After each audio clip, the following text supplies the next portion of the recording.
Hello बच्चों, आज का जो टॉपिक है हमारा वो बीटाट्रॉन है।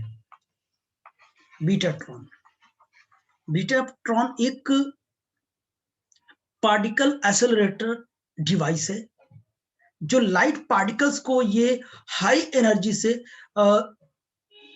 रिवॉल्व करवा पाता है, यानी हाई एनर्जी से इसको एक्सेलरेट करवा पाता है जिससे कि टारगेट से क्या कर जाए, हिट कर जाए। तो इससे पहले हम लोगों ने पढ़ा था साइक्लोट्रॉन। साइक्लोट्रॉन क्या था? ये लाइट पार्टिकल्स को रिवॉल्व नहीं करवा पाता था। ये लाइट पार्टिकल्स को हाई एनर्जी वेलोसिटी से रिवॉल्व नहीं करवा पाता था, बल्कि ये हैवी पार्टिकल्स को हाई वेलोसिटी से एक्सेलरेट करवा पाता था, जैसे कि अल्फा पार्टिकल हो गया, प्रोटॉन हो गया और ड्यूट्रॉन हो गया। ऐसे हैवी पार्टिकल्स को क्या करता था, हाई एनर्जी से उसको एक्सेलरेट करवा पाता था। लेकिन लाइट पार्टिकल्स को, जैसे इलेक्ट्रॉन और बीटा पार्टिकल्स को वो एक्सेलरेट नहीं करवा पाता था। क्यों नहीं करवा पाता था? अगर इलेक्ट्रॉन की बात करें तो इलेक्ट्रॉन का जो मास था वो वेरी स्मॉल था, वेरी स्मॉल था। तो according to relativistic mass energy relation, mass velocity relation, m will be equal to m naught root में 1 minus v square by c square की हेल्प से ये क्या करता था, ये इसका मास क्या करता था, वेरी कर जाता था। क्योंकि वेलोसिटी इंक्रीज करेगी तो मास भी इंक्रीज कर जाता था, तो वेरी कर जाता था। मास के बदलने से इसका टाइम पीरियड चेंज हो जाता था, टाइम पीरियड चेंज होने से फ्रीक्वेंसी चेंज हो जाता था। और जो डीज में जब इलेक्ट्रॉन का मास और फील्ड के साथ कॉम्बिनेशन नहीं बैठ पा रहा था, इसलिए साइक्लोट्रॉन इसको हाई एनर्जी से एक्सेलरेट करवाने में असमर्थ रहा। तब जाके एक साइंटिस्ट थे हमारे डीएम क्रेस्ट ने इन 1941 में एक ऐसा डिवाइस तैयार किया जिससे हम क्या करते हैं, ये लाइट पार्टिकल्स को वेरी हाई एनर्जी से क्या कर सकते हैं, उसको एक्सेलरेट करवा पाते हैं। ठीक, इससे पहले भी वैन डी ग्राफ जनरेटर आया था, वो भी क्या करता, फ्यू मेगा इलेक्ट्रॉन वोल्ट ही क्या करवा पाता था, वो एनर्जी से एक्सेलरेट करवा पाता था। और ये जो बीटाट्रॉन है, ये लगभग 500 मेगा इलेक्ट्रॉन वोल्ट की एनर्जी से पार्टिकल को एक्सेलरेट करवा पाता है। ठीक, तो आइए देखते हैं इसके बारे में, कुछ हमने राइट डाउन किया, उससे हम लोग स्टडी कर लेते हैं।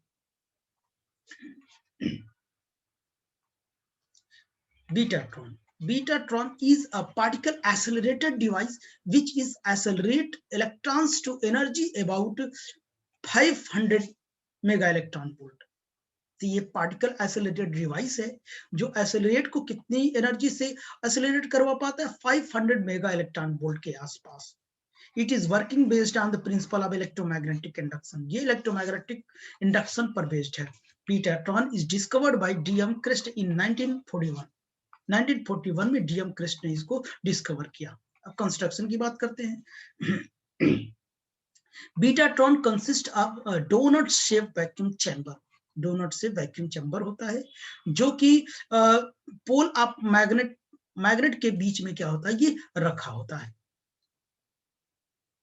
ठीक, उसके बाद betatron provide electron gun and vacuum chamber also, vacuum chamber also. ठीक है ना? तो देखिए, तो ये हमारा कंस्ट्रक्शन है। तो कंस्ट्रक्शन से पहले अगर मैं ये देखूं, अगर हमारे पास कोई लूप है, यहाँ मैग्नेटिक फील्ड के प्रेजेंस में यहाँ पे क्या है, फ्लक्स पास कर रहा है इस लूप से। ऑब्वियसली जब फ्लक्स पास करेगा तो यहाँ करंट फ्लो करेगा, जब करंट फ्लो करेगा तो इसका मतलब अपोजिट डायरेक्शन में इलेक्ट्रॉन मूव कर रहा है। अगर जैसे ही मैग्नेटिक फ्लक्स फील्ड को मैंने बढ़ाया तो मैग्नेटिक फ्लक्स जो होगा वो इंक्रीज करेगा, मैग्नेटिक फ्लक्स और इंक्रीज करेगा, इसका मतलब क्या है, करंट और इंक्रीज करेगा। जब करंट इंक्रीज करेगा तो इसका मतलब इलेक्ट्रॉन की वेलोसिटी क्या हो जाएगी, फास्ट हो जाएगी और तेजी से मूव करेगा। तो एक मैक्सिमम मैग्नेटिक फील्ड पर ये जो चार्ज पार्टिकल है वो क्या करेगा, मैक्सिमम एनर्जी क्या करेगा, गेन करेगा। मैक्सिमम एनर्जी गेन करेगा तो मैक्सिमम वेलोसिटी से वो क्या करेगा, डोनट शेप के अंदर यानी बीटाट्रॉन के अंदर वो क्या करेगा, हाई वेलोसिटी से मूव करेगा और उसके बाद क्या करते हैं, वो टारगेट से क्या कर जाएगा, हिट कर जाएगा। तो इसी बेस पर कुछ ये सिस्टम्स हैं, तो आइए उससे हम बारी बारी से देखते हैं। ओके, तो देखिए यहाँ कंस्ट्रक्शन की बात करता हूँ। यहाँ पे एक डोनट शेप होता है, मैंने बताया ना, ये डोनट शेप होता है, डोनट टाइप शेप होता है ये, और ये जो बना है ये डोनट शेप का होता है, डोनट शेप का है। और यहाँ पे एक इलेक्ट्रॉन गन क्या करते हैं, हम लगा देते हैं। इलेक्ट्रॉन गन में क्या होता है, फिलामेंट होता है जो टंगस्टन का बना होता है, और बेरियम ऑक्साइड का वो पेंट कर देते हैं। और थर्मल प्रोसेस से वो क्या करता है कि फिलामेंट्स के पास से क्या होता है कि कैथोड के पास से क्या होता है, इलेक्ट्रॉन इमिट होता है, और ये क्या करता है, डोनट के अंदर क्या करते हैं, उसे इंटर किया जाता है। जब इंटर किया जाता है तो ये क्या करते हैं कि मैग्नेटिक फील्ड जैसे ही क्या करते हैं, और यहाँ पे एक वैक्यूम पंप लगा होता है, वैक्यूम पंप इसको ये पंप करने के काम में आता है। और तो अब आगे यहाँ देखिए, यहाँ तो मैंने इंटर करवा दिया। अब इंटर करवाने का मतलब क्या, इसको इंटर करवाया, जैसे इंटर के करवाया इस वैक्यूम ट्यूब के अंदर, तो इसकी वेलोसिटी किधर की ओर होगी, कुछ इस डायरेक्शन में होगी। इस डायरेक्शन में क्यों होगी, क्योंकि इसका जो मैग्नेटिक फील्ड की डायरेक्शन है वो नॉर्मली आउटवर्ड डायरेक्शन में है। तो हम ऐसे डॉट डॉट कर सकता हूँ, नॉर्मली आउटवर्ड डायरेक्शन में है। यानी अगर मैं कहूँ कि ये जो हमारा इलेक्ट्रॉन है, ये मूव कर रहा है आर रेडियस में मूव कर रहा है इलेक्ट्रॉन, ठीक है ना। इसका जो मैग्नेटिक फील्ड की डायरेक्शन है ये क्या है, अपवर्ड डायरेक्शन में है। ठीक बच्चों, अब यहाँ देखिए, ये पहले इसको समझ लेते तब यहाँ की बात करते। यहाँ पे जो क्या है कि जो शेप है हमारा कुछ इस टाइप का शेप है। फ्रंट साइड से मैंने हाफ पोर्शन को कट कर दिया, इसलिए कुछ ऐसा दिख रहा है, हाफ पोर्शन को कट कर दिया। अगर इसे अंदर से देखें तो ये इलेक्ट्रॉन कुछ ऐसे मूव करेगा, कुछ ऐसे ही मूव करेगा इलेक्ट्रॉन। अगर पूरा देखूं तो इलेक्ट्रॉन कुछ ऐसे ही मूव करता, ऐसे मूव करता, समझ पा रहे हैं, ऐसे मूव करता, यानी एंटी क्लॉकवाइज डायरेक्शन में ऐसे मूव करता। ये मैग्नेटिक फील्ड की डायरेक्शन है, ये इलेक्ट्रॉन की डायरेक्शन है, एंटी क्लॉकवाइज की डायरेक्शन, ठीक है ना। फील्ड की डायरेक्शन क्या है, अपवर्ड डायरेक्शन में है, अभी मैंने बताया अपवर्ड डायरेक्शन में फील्ड। अब बात समझ में आई नहीं, तो इसी तरीके से क्या करेगा, मूव करेगा एक फिक्स रेडियस में। तो यहां से जब इलेक्ट्रॉन गन से इलेक्ट्रॉन को क्या वैक्यूम ट्यूब के अंदर इंटर करवाया गया, तो इसकी जो वेलोसिटी होगी इस डायरेक्शन में होगी, क्योंकि इलेक्ट्रॉन पर क्या होता है, नेगेटिव चार्ज होता है। अगर मैं फ्लेमिंग लेफ्ट हैंड की बात करूं, तो अगर ये इधर की ओर है, मैग्नेटिक फील्ड की डायरेक्शन इनवर्ड डायरेक्शन में है, sorry upward direction, normally upward direction में है बाहर की ओर, तो हम उसे डॉट से रिप्रेजेंट कर सकते हैं। तो अगर ये पॉजिटिव होता तो हमारा एक फोर्स जो इस पर लॉरेंज फोर्स लगता, बाहर की ओर लगता, लेकिन बट ये क्या है, नेगेटिव है। अब नेगेटिव तो ऑब्वियसली इधर एक फोर्स लगेगा, लॉरेंज फोर्स क्या है, toward the centre. Fleming left hand जानते हो ना, ठीक। तो नेगेटिव चार्जेस की जो फील्ड की डायरेक्शन है, वो फोर्स की जो डायरेक्शन है टूवर्ड द सेंटर हो जाएगा। और ये क्या करेगा, इस पाथ में ये क्या करता जाएगा, ये रिवॉल्व करता जाएगा।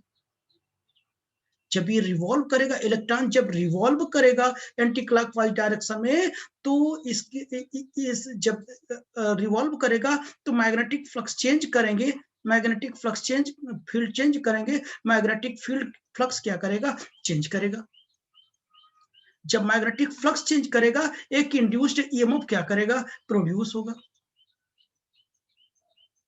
इस इंड्यूस्ड ईएमएफ की वजह से करंट प्रोड्यूस होगा। जैसे जैसे मैग्नेटिक फील्ड क्या करते जाएंगे, इंक्रीज करते जाएंगे, मैग्नेटिक फ्लक्स चेंज होता जाएगा एट द रेट में। तो उसी तरीके से इलेक्ट्रॉन बढ़ता जाएगा, इलेक्ट्रॉन बढ़ने का मतलब क्या है, इसकी वेलोसिटी क्या करती जाएगी, इंक्रीज करती जाएगी। वेलोसिटी इंक्रीज करने का मतलब क्या है, एनर्जी बढ़ रही है। तो जब मैक्सिमम क्या हो जाएगा, मैग्नेटिक फील्ड हो जाएगा, तो इसकी एनर्जी क्या हो जाएगी, मैक्सिमम हो जाएगी, और जाके हिट वो टारगेट से क्या कर जाएगा, ये टारगेट से ये टारगेट से क्या कर जाएगा, ये हिट कर जाएगा। ये टारगेट कहीं है, टारगेट से जाकर क्या कर जाएगा, ऐसे हिट कर जाएगा। ये टारगेट है हमारा, बात समझ में? टारगेट से क्या कर जाएगा, हिट कर जाएगा।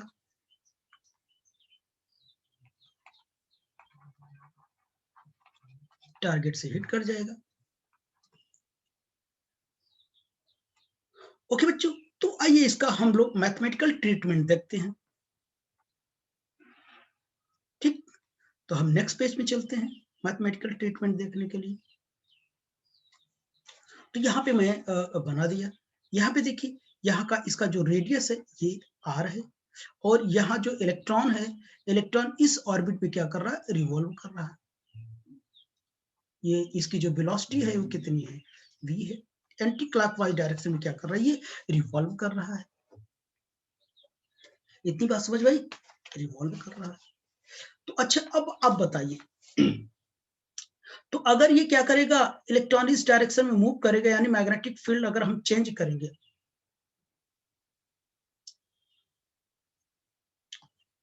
एक चीज और मैं बताना चाहूंगा आपको, तब यहाँ पे आते हैं। तो यहाँ पे मैंने बताया मैग्नेटिक फील्ड क्या करते जाएंगे, इंक्रीज करते जाएंगे, इसकी एनर्जी क्या होती जाएगी, इंक्रीज करती जाएगी। तो मैग्नेटिक फील्ड टाइम के साथ किस तरीके से वेरी करता है वो देखिए हम। ये मैग्नेटिक फील्ड है, तो मैग्नेटिक फील्ड क्या धीरे धीरे इंक्रीज करेगा, तो क्या हो जाएगा, इलेक्ट्रॉन की वेलोसिटी क्या कर जाएगी, बढ़ती जाएगी। जब मैग्नेटिक फील्ड मैक्सिमम होगी, इलेक्ट्रॉन क्या हो जाएगा, इलेक्ट्रॉन की जो एनर्जी होगी मैक्सिमम हो जाएगी, वेलोसिटी मैक्सिमम हो जाएगी। तभी क्या करेंगे, उसको टारगेट से क्या कर देंगे, हिट करवा देंगे।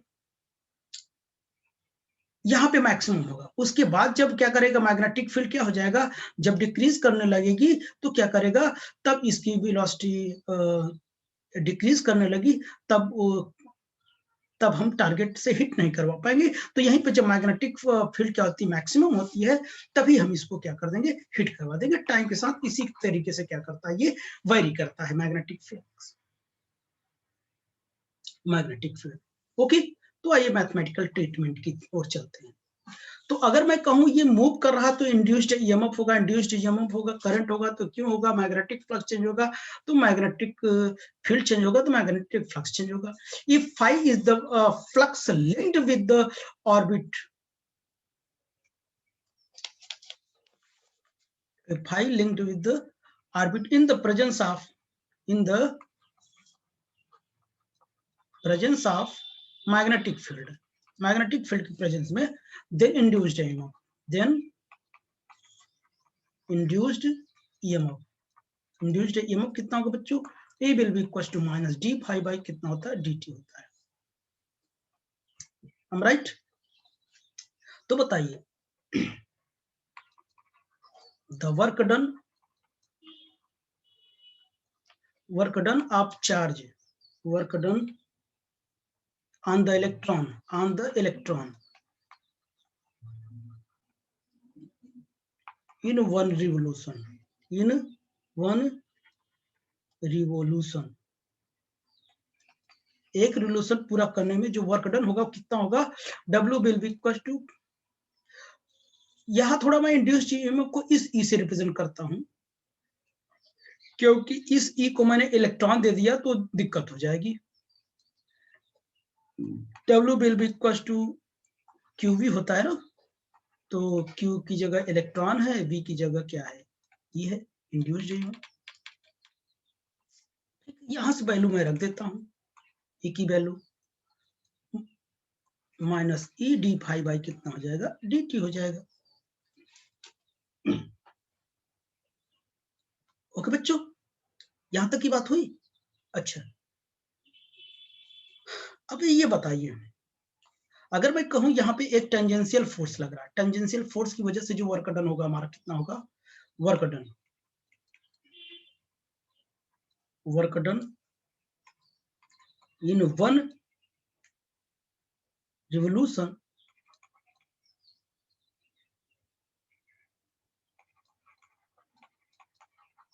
रिलेशन इस कितना होगा, W will be equal to force into displacement होता है, सरकमफेरेंस का ही डिस्टेंस होगा डिस्प्लेसमेंट, तो बताइए कितना हो जाएगा, 2 पाई r हो जाएगा।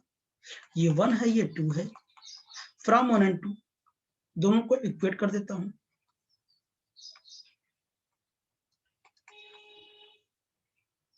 तो देखिए फ्रॉम 1 एंड 2, फ्रॉम 1 एंड 2 दोनों को इक्वेट कर देता हूं। जब दोनों को इक्वेट कर दिया तो कितना हो जाएगा, f into 2 pi r will be equal to minus E D phi by कितना हो जाएगा, dt हो जाएगा। इक्वेशन नंबर 3 हो जाएगा, या मैं इसे ऐसे लिख लेता हूं, यह विल बी इक्वल टू कितना हो जाएगा बच्चों, minus E by 2 pi r D phi by dt, equation number 3। अच्छा, आप लोगों को ये भी आता है, अगर कोई इलेक्ट्रॉन सर्कुलर ऑर्बिट में रिवॉल्व करता है तो उसमें जो लॉरेंज फोर्स होगा वो रिक्वायर्ड सेंटीपिटल फोर्स प्रोवाइड करवाएगा। The Lorentz force provide required centripetal force. तो लॉरेंज फोर्स QV भी होता है, और सेंट्रीपिटल फोर्स कितना होता है, mv स्क्वायर बाई कितना r होता है। यहां से v कट जाएगा, तो mv will be equal to कितना हो जाएगा, QBr हो जाएगा। कितना हो जाएगा बच्चों, QBr हो जाएगा। तो यहां से देखना मैं क्या करता हूं, mv will be equal to QBr। अब यहां पे देखना आप लोग, थोड़ा मजे की बात है, अगर मैं यहां सर्कुलर ऑर्बिट में अगर वेलोसिटी को, इलेक्ट्रॉन की वेलोसिटी को अगर हम इंक्रीज करें तो ऑब्वियसली रेजिस्टेंस क्या कर जाएगा, वेरी कर जाएगा। वेलोसिटी बढ़ेगी, रेजिस्टेंस बढ़ जाएगा। तो आपको रेडियस, वो वेलोसिटी बढ़ाएंगे तो रेडियस क्या कर जाएगा, बढ़ जाएगा, ऑब्वियसली बढ़ जाएगा। लेकिन हमको ये जो रेडियस है इसको मुझे फिक्स करना है, कांस्टेंट करना है, कांस्टेंट करना है। तो अगर इसे मैं कांस्टेंट कर दिया तो ऑब्वियसली चार्ज तो फिक्स है भाई, इलेक्ट्रॉन है, वो तो बदलेगा नहीं, बताइए वो तो बदलेगा नहीं।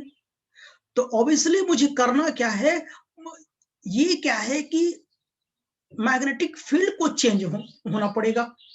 अगर रेडियस को कांस्टेंट कर दिया तो मैग्नेटिक फील्ड को चेंज होना पड़ेगा। वो कैसे चेंज होगा, वो वेलोसिटी के साथ सेम रेट में क्या होगा, चेंज होना पड़ेगा। जितने रेट से वेलोसिटी चेंज होती है उतने रेट से मैग्नेटिक फील्ड को भी चेंज होना पड़ेगा।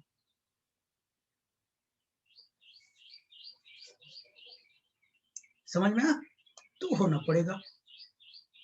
तो ये भी एक कंडीशन है, ये भी कंडीशन ऑफ बीटाट्रॉन। एक कंडीशन ये मिल गया जो कि बहुत इंपॉर्टेंट है। अच्छा, अब देखिए इसी को मैं क्या करता हूं कि इसको डिफरेंशिएट करता हूं, differentiate with respect to time. अभी मैंने बताया ये हमको बाहर रखो या छोड़ो, अंदर ही रहने दो, D by D T M will be equal to, क्यों इलेक्ट्रॉन है तो इलेक्ट्रॉन में लिख दिया, आर भी बाहर लिख दिया, तो D B by D T, देखिए वेलोसिटी के साथ सेम रेट में इंक्रीज करेगा। तो ये क्या है, P है, dp by D T will be equal to E R d beta by dt. ये दिस इज वो rate of change of momentum, this is force, इसे f डैश दे दिया, E R d beta by dt, इसको equation number मैंने 4 दे दिया। इससे पहले equation का नाम खुद दिया, हाँ 3rd दिया हूं। तो देखिए फ्रॉम इक्वेशन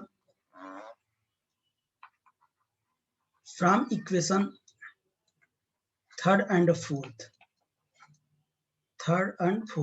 हम दोनों को न्यूमेरिकली इक्वल करेंगे। वहां पे जो माइनस आया है वो लेंज लॉ की वजह से है, ठीक है ना। तो हम न्यूमेरिकली इक्वल करेंगे दोनों को। तो Q बाई E बाई कितना है वो, E बाई 2 पाई R और D फाई बाई dt, और ये कितना है, E R d beta by कितना है, dt है। तो दोनों तरफ क्या करते हैं कि हम लोग इलेक्ट्रॉन कट कर दिया, dt कट कर दिया। तो यहाँ d phi will be equal to कितना आ जाएगा 2 pi are square into d beta, integrating on both side, integrating on both side, दोनों साइड में हम क्या करते हैं इंटीग्रेट कर देते हैं।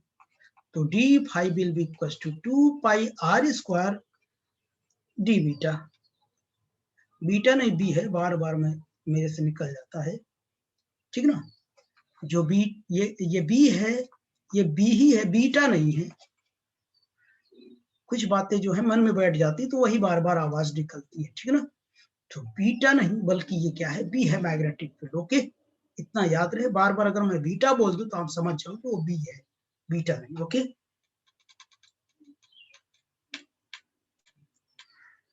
ये बी है, डी बी। ओके बच्चों, अब बताओ जब मैग्नेटिक फील्ड जीरो था तो फ्लक्स ऑब्वियसली जीरो होगा, मैग्नेटिक फील्ड बी हो जाएगा तो फ्लक्स भी क्या हो जाएगा, फाई हो जाएगा। तो आगे मैं लिखता हूं,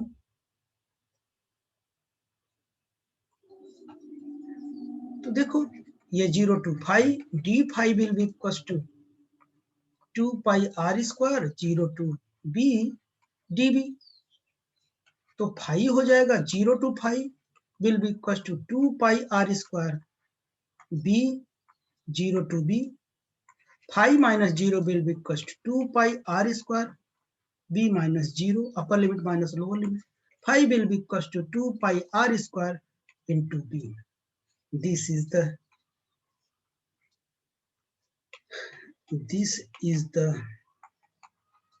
exact condition of betatron. तो आपने देखा मैग्नेटिक फ्लक्स चेंज होने पर क्या हो जाएगा हमारा, मैग्नेटिक फील्ड चेंज होने पर मैग्नेटिक फ्लक्स क्या करेगा, चेंज करेगा। ये कंडीशन है। और ये ग्राफ जरूर बना लीजिएगा। ये हमारा क्या होगा, टाइम हो गया, और ये हमारा मैग्नेटिक फील्ड हो गया। ये क्या करेगा, या टाइम के साथ क्या करेगा, वेरी करेगा, ठीक है ना। यानी t/4 टाइम के बाद, देखिए इधर से अगर मैं कहूं, अगर ये टाइम जैसे जैसे बढ़ेगा मैग्नेटिक फील्ड बढ़ते बढ़ते बढ़ते बढ़ते मैक्सिमम हो जाएगा। क्या हो जाएगा, जब मैक्सिमम हो जाएगा तो इलेक्ट्रॉन क्या करेगी, मैक्सिमम वेलोसिटी यानी मैक्सिमम एनर्जी गेन कर लेगा, उसके बाद टारगेट से टकरा जाएगा। वो टाइम क्या होगा, t/4 टाइम पीरियड पर इतने टाइम बाद क्या कर जाएगा, वो मैक्सिमम एनर्जी को गेन कर लेगा और टारगेट से हिट कर जाएगा। ओके बच्चों, तो आई होप कि ये टॉपिक आपको समझ में आया होगा। ठीक, ओके, बाय।